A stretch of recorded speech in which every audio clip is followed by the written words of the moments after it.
Happy Halloween, everyone! I just got done trick-or-treating. Let's take a look at the haul. Snakes are very hard to say with these teeth. I don't remember getting this. Ghost House, released in 1986 on the Sega Master System by Sega.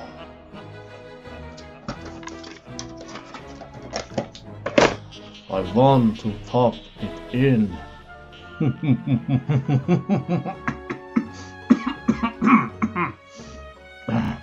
Getting too old for this.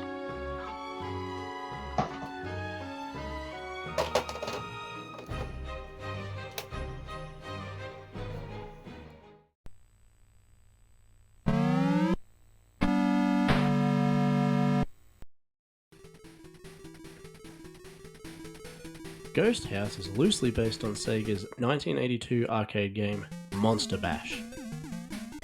The game was originally released in the Sega card format first, and then re-released on cartridge.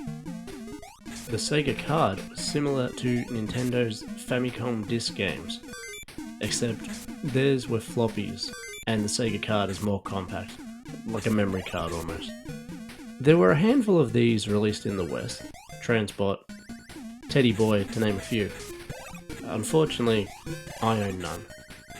You are Mick, a young vampire hunter out to destroy 5 vampires and looking to find the hidden treasures in this spooky romp through the mansion. Don't be cross if you fail. There's too much at stake. The blood will be on your hands. And insert 4th vampire pun here. Ghost House is a side-scrolling platformer in which the player has to punch or jump on enemies to defeat them. You can touch the lights, which will pause the screen briefly. You can also collect a sword, which proves very useful against Dracula. You can attain energy when you collect the treasures that are scattered throughout the mansion.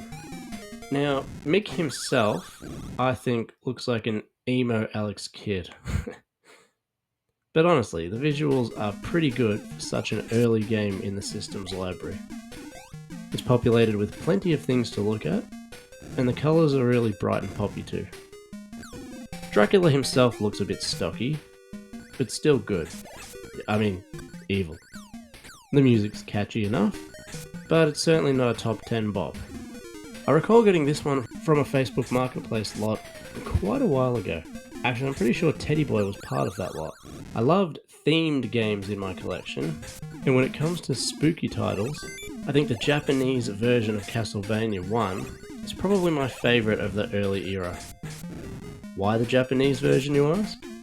Well, in it, you start with 9 lives instead of 3, you take less damage from enemies and bosses, you deal more damage to enemies and bosses, and essentially a game changer, no more knockback. So getting hit means you no longer go flying backwards.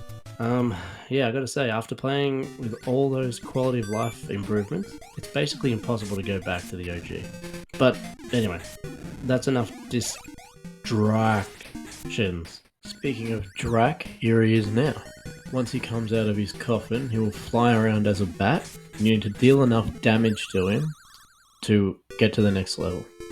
Now, price-wise, I see even now a cart going for as low as $10, and you can get complete for around $25. So, if you need a relatively spooky, cheap retro game for Halloween, go forth, my friends, and hunt vampires. So, that was Ghost House, an early attempt at a spooky platformer, and a great excuse for my wife to showcase her face painting talents. Yep. Now, the game itself, it can be quite difficult, and if I'm honest, it's just not my cup of blood. So, Unfortunately, Emo Alex Kidd will be listening to My Chemical Romance, which is a band I love, actually, in the Barrel of Shame. Now, in retrospect, there are no bad games, but there is bad chocolate. Now, as always, this is just my personal opinion. I'm just keeping it real.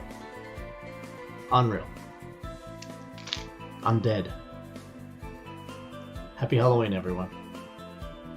You'll carry on.